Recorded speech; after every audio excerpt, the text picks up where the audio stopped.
Well,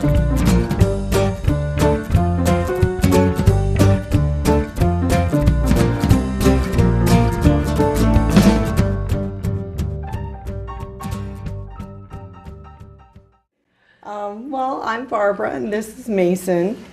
If I could go back in time, I would have read a lot more books at the very beginning.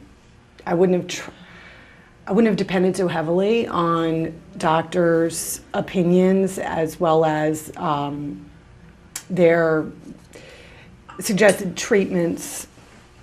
Not because they were bad, but because they don't realize that you don't know what they know. And I didn't have all the pieces to understand the decisions. For Mason, particularly, they wanted to put tubes in his ears. And we believe in lots of holistic remedies. And we went to a pediatric chiropractor who was able to remedy that situation for him and forego the surgery. And no doctor was suggesting that to us. But after we had it done, doctors did comment that it appears that your chiropractor is the only one who's had success with Mason. So, I mean, I would recommend just continuing to gather more information. And then the most, to expand on that concept, what we did when the doctors told us that Mason was profoundly deaf and that he could not hear and cochlear implants were our best solution and chop, chop, chop, get on it, make a decision fast, we started taking him to craniosacral therapy. 50% of his hearings come back. So, and doctors have not been embracing of the craniosacral therapy, but now that we are 4 or 5 months along and Mason is showing, a reversal in his hearing loss, he's not, his hearing is actually getting better. The doctors are admitting that they've never seen anything like that. So that would be my best recommendation would be to, keep searching for answers for yourself that work.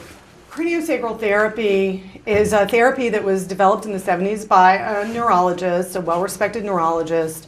And essentially it manipulates the fluids that circulate in the brain. So it's the touch of a nickel, the pressure of a nickel. It's not invasive or, it's really a no harm, no foul kind of option and opportunity for us is what it turned out to be, because this doctor believed that if the fluids were flowing properly, the brain could process everything better, including sound.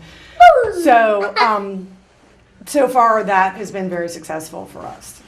I read an article in Pathways magazine about pediatric chiropractics and how that can help children with many issues, including fluid in their ears. So I, through Pathways magazine, found a link to local pediatric chiropractors. And I called, and when I told them what I wanted, they said, sure, we do that all the time, as if it were something that's commonly known about, that you can forego tubes in the ears in some instances for pediatric chiropractics. In Mason's case, it consisted of massaging sublimation behind his ear. He had a tight muscle group, and the doctor simply continued to help loosen that up so that the fluid could flow. And that was all it took.